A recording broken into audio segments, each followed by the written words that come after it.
Ассаламу алейкум туғандар, қырғыз елім.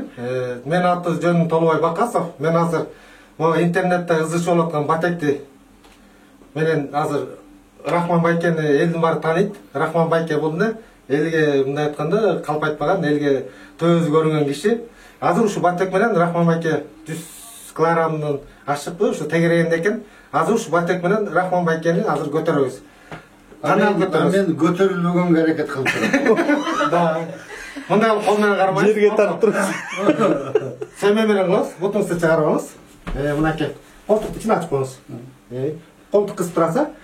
1, 2, 3 мына Байкени көтөрүп. Батек менен көтөрөбүз. Так, биринчи попыткасында көтөрүлгөн жокмун.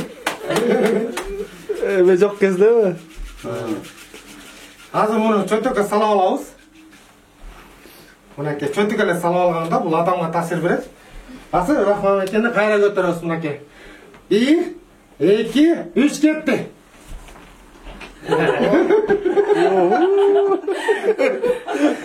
Кыздар көтөргөн.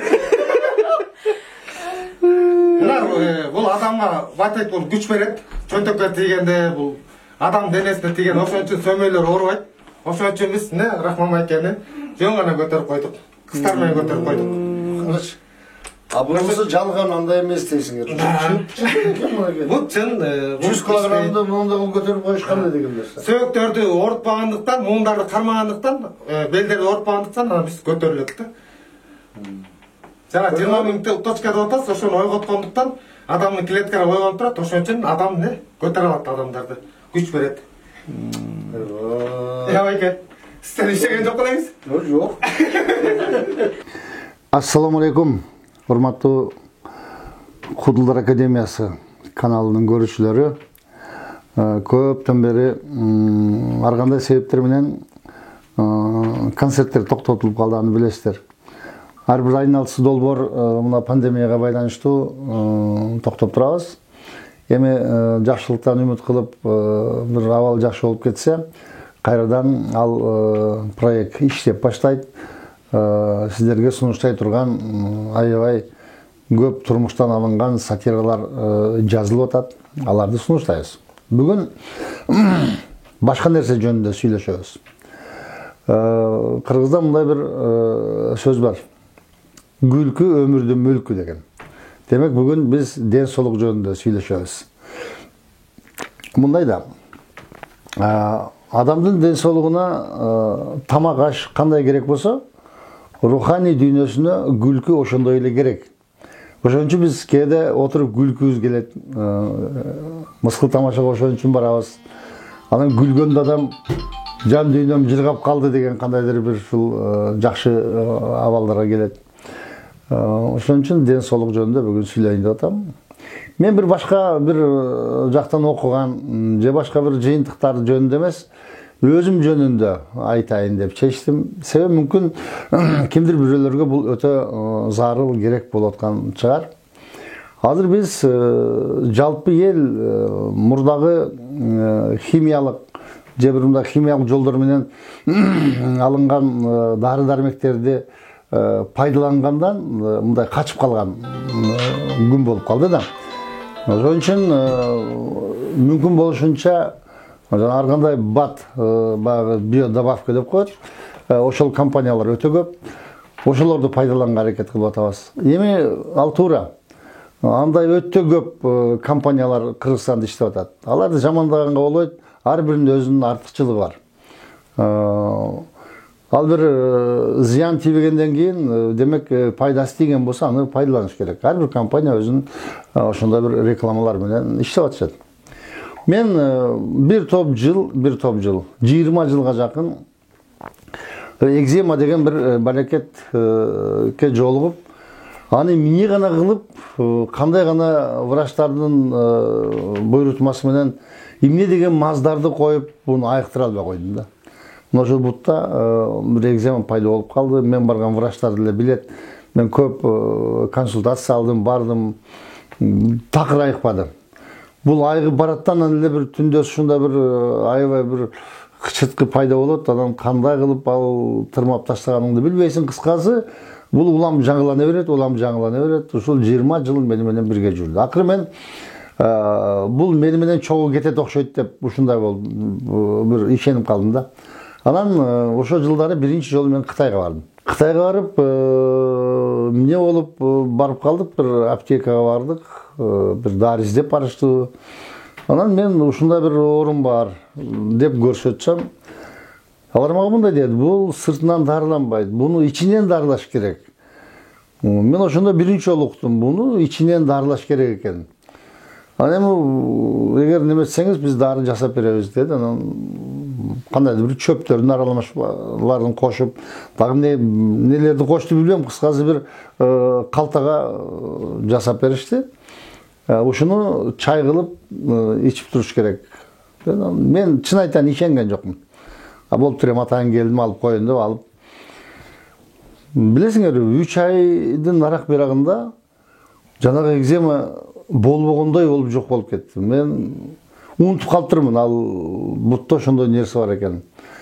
Мен ошондо биринчи жолу Кытай медицинасынын бир өзгөчөлүгүн сезгенмин да. Анан эмнеге бизде муну жасабайт, же эмнеге алып келишпейт деп өзүмчө бир суроолорду берип жүргөм. Кийин менде грыжа деген бир балакет пайда болду. Жылда бир мезгилде бел ушундай ооруйт. Мен баса албай көтөрүп, колтуктап, алып барып жаткызып көтөрүп чыга турган деңгээлге жеттим. Акыры Воронцовкага больницага барып, жанагы эмне деп коет бизде, томография дейби азыркы чыккан, ошого карап, анан бир 12 миллиметр бирдеме ушундай грыжаң бар экен. Муну сөзсүз операция кылыш керек, ансыз болбойт деди. Анан консилиум өткөзүштү врачтар. Эң кызыгы, бул бир грыжа сыртка мындай чыгып кетти. Бирөөсү болсо ич жагына мындай чыгып кеткен дейт. Сырттагын болуп тур, операция кылып аласыңар. Ич жагын кантип аласыңар десем, ичтеги грыжаны алыш үчүн мынау курсак жактан кирип барып, анан ошол жерде муну кесеткен да. Бул эми билбейм канчалык татаал, аерде канча нерв системалары болушу мүмкүн. Анан булар кантип, эми айла жок, макул болдум. Макул болуп тур, ошондой кылайлык. Бирок мен ушул операцияга жатканы кетип баратканда, бул операция жакшылык алып келбейт деп келинчегим туруп алды, операция жасатпайсың деп. Анан айла жок, макул болуп, анан кайра калып калдым. Ошондо Кытайга дагы бир гастроль бар эле, Үрүмчүдө концерт койгону. Учар күнү дагы ошентип белим кармап калса, айла жок, учуп бардык. Барып эле гостиницага жатып калдым, турганга мүмкүнчүлүк жок. Анан Кытайдагы бир тааныштар буну айыктыра турган, бизде ушул улуттук народный медицинанын адамдары бар деп, 2 Кытай аялды алып келишти. Алар мени карап көрүп эле, бул ишенсе эмес, эртең туруп концертиңди коесуң деп атат дейт. Мен болсо ордуман кыймылдай албай жатам. Бул 10 жылдын арагында болуп аткан окуя. Ошондо мен биринчи жолу өрттөп мындай массаж дейби, муну кандай дейт, кыскасы өрттөштү да. Ошо бир маздар менен обработка кылып, анан кийин материалдарды жаап, коркпой жат деп атат дейт. Эмне коркот элем десем, азыр күйгүзөт дейт. Анан күйгүзүп ал менде видеодо жазылып да жүрөт бир жерде. Анан кыскасы ошондой кылып бул нерсени жасашты. Мен аябай суу чылкылдап агып жаткан жерлер суусу болуп кеткен. Анан жуткандарды которуп, анан жаткызып, сквозняк болбой, айнекти терезелерди жаптырып, форточкаларды ушундай жаткын деди. Кечинде ошентип уктап калыптырмын. Эртең менен туруп, эч неме болбогондой, туруп басып, жуунуп, нары бери басып жүрүп, анан эстеп атпайм, белим ооруп атканын. Анан саат 10-11-лерде тигилер келди, кандай дейт, жакшы. Ооруган жокпу дейт, ооруган жок дедим. Жакшы болуп калдым дейт, жакшы болуп калдым дедим. Эч кандай операциясы жок. Эч кандай дары дармек, бир дагы ийне сайбай эле мени жаткан жеримен ордуман тургузуп коюшту. Анан мына тизелериң ооруйбу дейт. Ооба, ооруйт деп кичинен чыкканда, түшкөндө бир аз ооруйт. Десем, анан ушул тизени дагы ошондой кылып жасашты, майлашты, өрттөштү, дагы кайра майлашты, кыскасы бирдеме кылышты. Болду дейт. Анан бул жакчы десем, жок, бул жактын кереги жок, бир жагы болот деди. Анан 2 күндөн кийин мен Кулжага учуп кеттим, аэропорттон түшүп, жолду басып баратсам, мынау бутум астыга кетип калат да. Мындай бир жерге басайын деп таштасаң, ошол жерден алдыраак барып түшөт да, мынау бутум аркада калып калгандай болуп атат. Эки бутум эки башка бир немеде ритмде басып калып турмун да. Онан Кулжадан келгенден ал компанияга атайын бардым. Бул мынтип атат, бирөө астында кетип калып, бирөө аркада калып атат десем, ал докторлор ошону сиз атайын сезсин деп ошентип жасап койгонбуз. Эгер эки жагын тең жасап койсок, сиз айырмасын сезбей калат элеңиз. Бул жөн эле убактылуу нерсе, бирок муну бир 10 күн дарыланып алыш керек. Ошону айыгат деп айтышты. Ушул эки нерсе мен өз башыман өтүп, өз мындай көрүп өткөргөн нерсе. Мына ошол 10 жылдан бери менин белим оорубайт. 10 жылдан бери мен ал грыжа дегенди унутканмын. Врачтарга да барбай калдым. Анан врачтарга жолукканда тамашалап калам, сенин грыжаң болду. Менин грыжамды алып коюшту, жок грыжа. Кантип алып койду деп врачтар өздөрү сурайт. Анан мен кайдан билем? Мүмкүн ар кимге ар башкача мындай таасир берер, бирок бирөөлөр андай болгон жок деп айтышы мүмкүн. Ну бирок мага ошондой таасир берген. Так. Эми салмак көбөйүп кеткенде дабыл грыжа чыгат экен, себеби осанка түз турбай баягы курсак чоңоюп кеткенде кыйшак тартып, ошодон грыжа чыгып кетет экен. Мен бир кезде салмагым 132 килограммга жеткенмин. Аны көрүүчүлөр билет. Азыр да сурап калышат, Рахман ака, сиз мурда чоң белеңиз же азыр ошондой көрүнүп атасызбы деп. Анан ушулардын бардыгын калыбына алып келип, ушул мен Кытайдан көргөн массаж, ошо грыжаны ошондой жол менен айыктыруу ыкмасы бүгүн Кыргызстанга келиптир. Мен бүгүн ошол массаж жасаган жерде мындай жеке клиника деп коелук эми. Ошол жерге келип отурам. Ошон үчүн бул мүмкүн бирөөлөргө кандайдыр бир пайдасы тийип калар. Азыр адамдар бирдемеге ишенбей калды да. Ой, ал жалган экен, ал мондой экен деген сөздөр чыгат. Анан барсамбы, барбасамбы, бул анан эмне эле чындап эле жалган болуп калабы деген ойлор пайда болот. Ошон үчүн бул мен өзүмдүн мындай башыман өткөргөн практикада көргөн киши катары айтат элем да. Ал операция бычак менен аралаша турган нерсе, бул эң акыркы эч башка арга калбай калганда анан жасай турган нерсе болуш керек. Ага чейин башка жолдорду, ушундай народный медицина деп коет. Бул ушулардын пайдасын мындай пайдаланып көрүш керек деп ойлоп атам.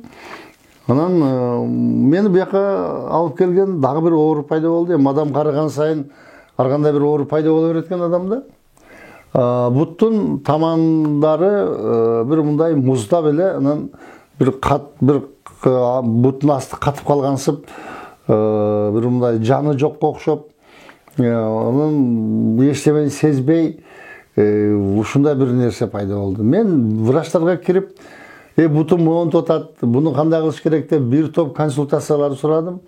Мындай толком эч нерсе болгон жок. Сахарын көбөйүп кетсе керек дейт. Сахарды текшердик, нормально. Анан башка ушундай бир, анан бул рекламадан угуп калып, бул клиникага дейлик, жеке клиникага келсем, бул жерде анын неден болуп атканын, себептерин кандай экенин дароо эле диагноз коюп, мындай лечение башталды. Мен биринчи, экинчи күн эле бунун өзгөрүп баштаганын, таасирин сездим. Азыр мен силерге тааныштырайын деп аткан жигит Толубай Токтогулдан болот экен. Мен азыр табаншалап айттым, мен каерге барсам эле токтогулдуктарга жолугуп берем. Атың Абдул демесби десем, жок, Толубай байке дейт. Эми Толубай бул массаж, бул кесип дейлик же бул өнөрдү ошол Кытайдан келген компания, кайсы компания аты? Сюанцян. Бул компания тууралуу мен интернеттен кирип маалыматтарды алып, мен күбө балам Кытайларда мында котормочу болуп иштейт. Кече карап отурдук да. Өтө чоң ошол белгилүү компания экен. Булардын чыгарган бардык баягы медициналык мындай куралдары, анан кийин дагы башка бир улуттук медицинанын негизинде жасап чыккан нано технология деп коет азыркы учурдагы жасаган нерселер өтө дүйнөдө мындай белгилүү орундарды конкурстарга катышып алтын медалды жеңип алыптыр. Мына Батек деп азыркы айтып аткан. Ушул Батек жөнүндө сүйлөшөлү деп атам. Бул Батекти теледен ар кандай компаниялар чыгарып, анан аны биздин кыргыздар көргөндө эле ай бул жалган, кантип эле ошондой болсун деген сөздөр айтылат. Аны интернетте жазып атышпайбы? Аны биз бирдемени мындай өзүбүз барып кармап, анан көрмөйүн ишенбеген элбиз да. Анан мына мен сага келип ал Батекти көрсөттүңөр. Мен келгенде ошол баягы майтаман деп коймун, майтаман. Ошондой менин бутумда ошондой. Анан ошол адам туура эмес тургандыктан анан ушул оорулардын баары пайда болот. Баягы сөөктөрдүн мындай турушу бузулат, анан нервтер кысылат деп атасың. Ушулар жөнүндө бүгүн көрүүчүлөргө бир кеңири түшүндүрмө берип кетсек, мен аны пайдаланып аткан киши катары, сен аны сунуштап аткан доктор катары ушул жөнүндө айтсаң. Кеп сенде Толубай сен сүйлөт, мен өзүм доктор болуп алдым го. Мен аты жөнүм Толубай Бакасов. Мен Кытайдын элдик дарылоо ыкмасы менен алектенем. Мен ошо боюнча менин терапевт деген документим, сертификатым бар. Бул дарылоо мен кайсындай дарыларды дарылайм? Мен гандин массаждары жасайм. Бул таяктар менен жасалат. Өзүн ар кандай формада таяктар. Андан тышкары бул от менен дарылайм. Бул императорский массаж деп коет. Илгери мындан 14 кылым императорлор башкарган экен Кытайды. Ошондо императорлорго жазалгандыктан муну император массаж деп коюшат да. Бул императорский массаждын кандай жакшы жактары бар? Бул адамдардын Кытайдын чыгыштары, адамдарды меридандар бар деп коет, каналдар. Ошо каналдарды тазалайт от. Негативтерден тазалайт. Анан ошо меридандагы блокторду бул ачат. Ачканда адам эмне болот? Кан айланысы жакшырат. Энергия жүрө баштайт да. Ошонун эсебинен адамдарда иньян деп коет, кыргызча ызык суук. Ошону теңдейт. Адам неден ооруйт? Адам ызык суук бузулгандан ооруйт да, иньян бузулат. Ошолорду баланска келтиргенде адам өзүн жакшы сезип айыга баштайт. Адамдар дагы неден ооруйт? Адамдар бул омурткаларын кыйшайгандан. Бул кыргыздарда деле бул сөз бар. Оорусаң ооруңду омурткаңан изде деген сөз бар да. Бул жөн жерден айтылган эмес. Не дегенде мээдеги бүт жүлүн аркылуу бүт кандар, тамырлар, нерв системалар бүт ошо жүлүн аркылуу омурткалардын арасынан чыккандыктан омурткалар кыйшайганда ошолорду, тамырларды бүт кысып калат да, нервтерди кысып калышат. Ошонун эсебинен адамдарда эмне колдору көтөрүлбөйт, буттары, белдери, буттары ооруп аткан себептер бүт ошондон. Мисалы, седалищный нерв деп коет, бул омурткадан чыгат, бел ооруганда бул буттардын иштеши бузулат, ооруйт буттар. Ошонун баары бул белден берип атат да. Анан тышкары бул майтаман. Майтаман бул өтө мындай серьезный оору, мындай айткандачы. Илгери муну армияда алган эмес. Майтаман бул эмне кылат? Майтаман бул адамдын турушуна, адам турганда бул таман ортосу көтөрүп тургандыктан адам бул чалкалаган турат. Ошо чалкалаган тургандыктан адам мындай салмактуулугун, тең салмактуулугун бул белге, анан тизелерге берет. Баягы чалкалагандай болуп турат да. Ошо чалкалап постоянно көтөрүп, ошо чалкалап тургандыктан омуртка арасындагы кемирчектер булар жалпаят. Жалпайганда ошол жактан чыккан кандар, нервтер кыпчылат да. Андан тышкары бул жана биз айтып атабыз, тизеге да берет депчи. Ошондо тизеге бергенде тизете эмне? Баягы оор жүк болгондо, адам ашыкча салмактуулук болгондо дагы бул тизеге берет. Биз ошого биз азыр интернетте күмүш батек, алтын батек деп көп интернетте дагы ушундай көп эмелер болуп атат, ызычы болуп атат. Бул жалган деген нерселер болуп атат. Бул батек өзү омуртка түзөйт турган батек. Бул жанагы Чуэнсан дегендин батеги бул алтын медаль алган. Мунун могу номурда, бул Кытайча ушул номурда могу серияда бул 6 медаль алганын интернеттен тапса болот да. Мына жерде мисалы орусча китебинде да жазылуу мынакей. Могул ушул эметен бул 6 медаль алганда, ушул серияда мунун 6 медалы бар. Анан көпчүлүк айтып атат, бул жалган, кантип күч берсин деп. Бул нанотехнология менен чыгарылган. Муну профессорлор көп айлап ойлоп тапкан нерсе бул. Андан тышкары бул омурткаларды гана түстөбөстөн бул адамга энергия берет. Эмне үчүн энергия берет? Адамдагы 20 миңден ашык точканы бул уктап жаткан точкаларды ойготот. Ошондо мун кийгенде эле адамдын бутунан баштап моюнуна чейин сөбөктөрдү кармап калат. Аны ар бир адам кийгенде эле сезет. Мисалы бизге келгенде бул биз эмне кылабыз? Биз кийгизип көрсөтүп, текшерип туруп анан кийин муну беребиз. Анан жана бирөөлөр айыкпай деп аткан муну кийгенде таасир берет. Көп адамдар мындан айып кетти, ден соолуктарын кайтарып алышты мындачы. Бул өзү көп минералдардан турат. Составында алтындын 2 түрү күмүш болгондуктан магнит бар. Андан тышкары бул адамдын магниттин полясын узартат. Жана мындай 6 метргече узартат. Биз аппараттар менен да текшерип көрдүк. Биз башында өзүбүз да иштеген эмес мунун. Мен бул Кытайдан окуганда бизде доктор не dedi бизге? Доктор келген адам гарантия сурайт dedi да. Гарантия эмне кылып бересиңер? Биз массаж жасайбыз. Могул күмүш батекти кийсеңер, бул мини аппарат. Биз батек деп коебуз, окшош болгондуктан, бутка кийгендиктен. Бул аппаратты кийгенде биз сага гарантия беребиз дейбиз да. Буну кийгенде адамды эмне кылат? Бүт омурткаларын түзөт, кийгенде эле адам сезет. Омурткалар түзөгөндүктөн адам айыгат. Ошон үчүн биз буга гарантия беребиз. Дагы бир нерсеси, бул гарантия бергенде кандай беребиз? 1 айга беребиз. Эгерде 1 айдын ичинде эч кандай таасир бербесе, биз кайра акчасын толук кайтарабыз. Биз ошондой гарантия беребиз. Неге дегенде, бул күмүш патектин адамга таасири өтө күчтүү экенин биз өзүбүз билебиз. Жана өзүбүз кийип көргөнбүз. Көп адамдар ушу ден соолугун ушу патектен ден соолуктан кайтарып алышты. Рахман байке келип калыптыр. Буну тааныйбыз бардыгыбыз.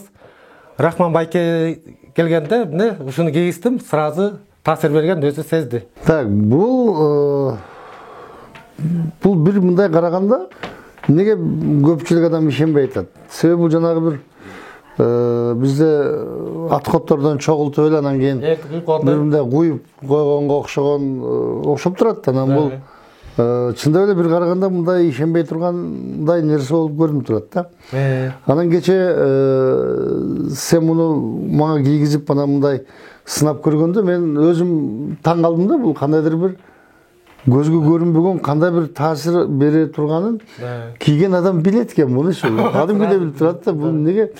Анан айтып атпайбы, бул эң жакшы жагы муну сатып алсаң 1 айда эгер жыйынтык болбосо кайра алып келип тапшырсаң кайра ала берет экен. Муну бизде бир дагы больницада сени лечение кылып анан айыкпасаң акчаңды кайтып берем деген түшүнүк жок.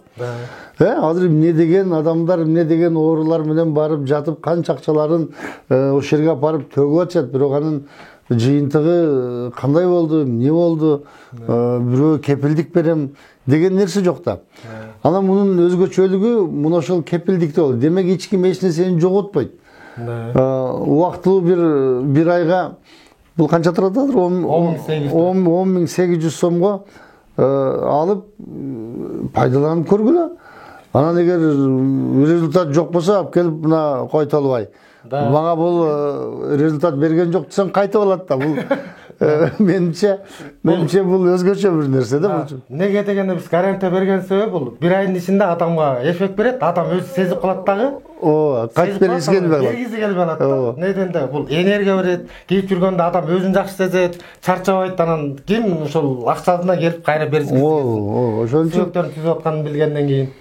Ошон үчүн эми адамдар өзлөрү тандайт, бирок бирөө айтыш керек да, бир мындай көргөн адам.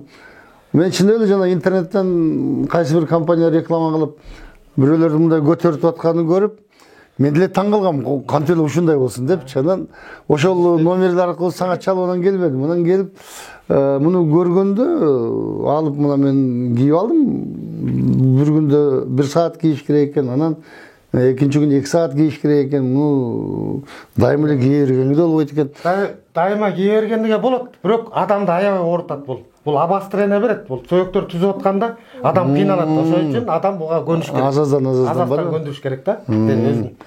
Ну демек ушул буну эми биз батек деп коюппуз эми бул Батек. бул башкача болсо керек, аталыш эми бул өзү кандайдыр бир Учензи мин аппарат деп өзү ушундай кылып айтылат да, биз антип түшүндүрсөк мин аппаратта да көп сурай берет, ал эмне деген аппарат, аны көтөрүп жүрөмбү, анан киемби, белиме тагамбы деп, ошон үчүн батек деп койгонбуз. Ошо. Оңойраак. Батекти кыргызча өзүбүз коюп алганбыз муну. Атак мин аппарат. мин аппарат. Селки деп коебуз, баягы окшош болгондугу үчүн. Атак бул күченси бул мин аппарат. Анан дагы бир өзгөчөлүгү ар кандай ооруга жараша, адамдын оорусуна жараша, бул түсүн өзгөртөт экен. Адамдын токсиндерин өзүнө сорот, адамдагы токсиндерди өзүнө сорот. Ошон үчүн кызарып кетиши мүмкүн экен, бул кандайдыр бир башка түстөргө айланып, бул ар бир адамдын ушул ооруларына жараша өзүнүн түсүн өзгөртүп турат экен. Бул токсиндерди сорот. Мисалы кызыл жүрөк органдарын сорот. Боор органда жашыл свет болуп коет. Адам өзүнүн ички органдарында кайсыл оорусу ооруйт, бул өзү диагнозду өзү билип алса болот да, муну көрүп туруп. Мына ушундай экен туугандар. Ошон үчүн келгиле. Мен жана башында айттым го, бул кимдир бирөөлөргө билбейм, бул баардыгына эле ошондой таасир берет деп айтыш кыйын, бирок ошондой көпчүлүк адамдар, мына мен өзүм муну алып көргөн киши катары. Мен Толобайга айтып атам, Толобай, Бишкекке келип алыпсың. Биздин түштүктө мисалы үчүн канча эл бар. Алардын баардыгы келиш үчүн бияка келип жол кире менен келиш керек, жатыш керек. Анан алардын келип кеткени, жашаганы сенин леченияңдан да кымбат болуп кетет. Ошон үчүн элдин ал акыбалына, шартына жараша ошол жакыдагы ачып элдерге бир ыңгайлуу шарт түзөйлүк. Ошол буяка келип отурбай канча адамдар, мен тааныгандардан эле канча адамдар жүрөт. Бул ушуга окшогон оорулардан айыгайын депчи. Анан биздеги эң кымбат нерсе бул ден соолук. Эң кымбат, анан башка кымбат нерсе жок бизде. Анан ошон үчүн ушундай нерселерге бир мындай көңүл кош болбой, ойлоп табылган нерсени пайдаланганды биз көбүнчө сындаганды эле кыйын билебиз да, кыргыздарчы. Любой нерсени сындай беребиз отуруп алып. Буга да ошондой ойлор айтылып атат, аны билебиз эми, ар ким өзүнүн оюн айткан укугу бар. Бирок кимдир бирөөлөргө мунун пайдасы тийип калат.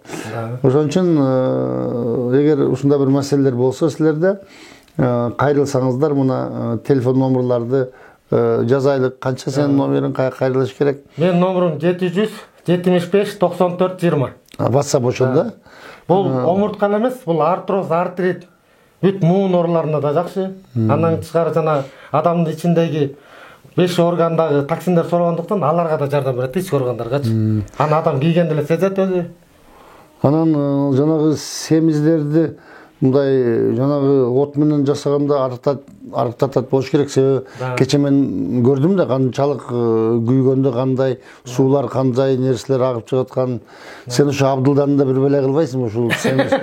Абдылда аке чакырабат бул от менен жасаганда бул адамдын денесиндеги жана сууктарды, желдерди чыгарат. Андан тышкары бул адам жана меридиан каналдар ачканда бул адамдар эмне кылат? Адамдардын баардык органдары иштей баштайт. Ошонун эсебинде эмне кылат? Адам өзүнүн калыбына келе баштайт да. Баягы кандай десем, арыктар семирип, семиздер наоборот арыктап, не дегенде адамдарды жана органдар зат алмашы бузулгандан адамдар семире баштайт. Жел, баардыгын айтканда, ошолордун баардыгы адамдын семирип кеткенине, арыктап кеткенине бул оорут да, мындай таасир берет. Мен балдарым концертте тамаша кылып айтып жүрүшөт. Мен жана семиз болуп жүргөнүмдө, 132 килограмм болуп жүргөндө, бир табыпка барган имишмин да, сага окшогончу. Мен семирип кеттим.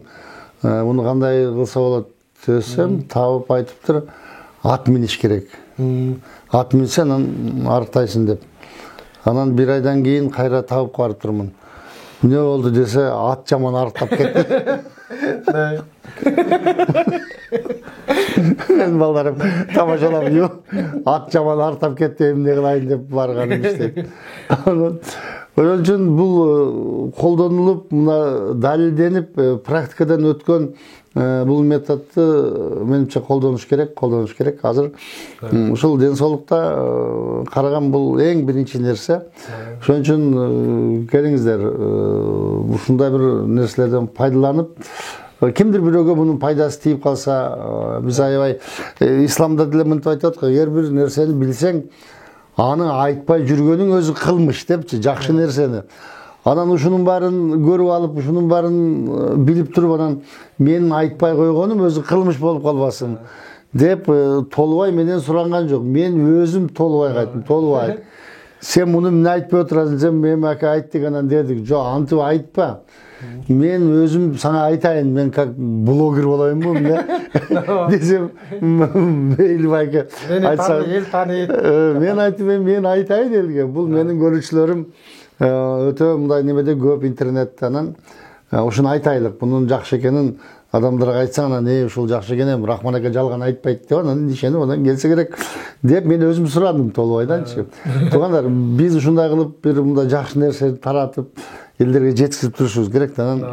Анан кимдир бирөөлөр шпа таап, ушудан келип бир мындай жакшы жыйынтыктар чыга турган болсо, алар рахмат айтып жүрөт. Ошо Рахман ака айтты эле, анан биз бардыгы эле көрсө ушундай экен депчи. Ошон үчүн келиңиздер, биз ушул нерселерди колдонгонго чакырайлык, оорубагыла, эң башкысы ден соолукту сактагыла. Биз ушун үчүн аракет кылып атабыз.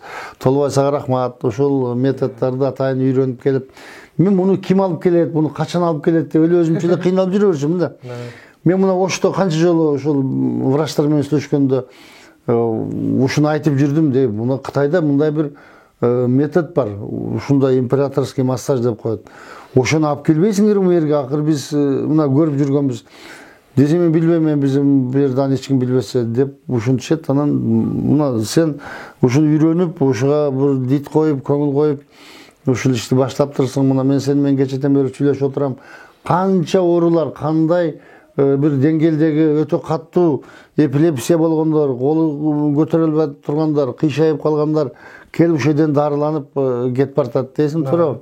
Ошол жыйынтыктарды дагы мүмкүн болсо мындай тартып, мына мындай келген, мындай айыкты деп элге түшүндүрүп барсак, менимче элдер көбүрөөк пайдаланат. Анан сенин ишиңе ийгилик болсун, муну менен токтоп калба, дагы кандай бир жаңылыктар чыга турган болсо, ошолорду элге жеткизгенге аракет кыл. Сага ийгилик каалайлык. Айтканыңыз келсин. Кыргыз элим, оорубаңыздар, баарыңызга да ден соолук каалайм. Аны эч ким оорубай, эч ким оорубай калса, сага эч ким келбей калып, сен банкрот болуп калбы? Жок, оорубасын деп. Анча-мынча ооругандар болсо келип тургула деп коелук. Саламатта калыңыздар. Жакшы.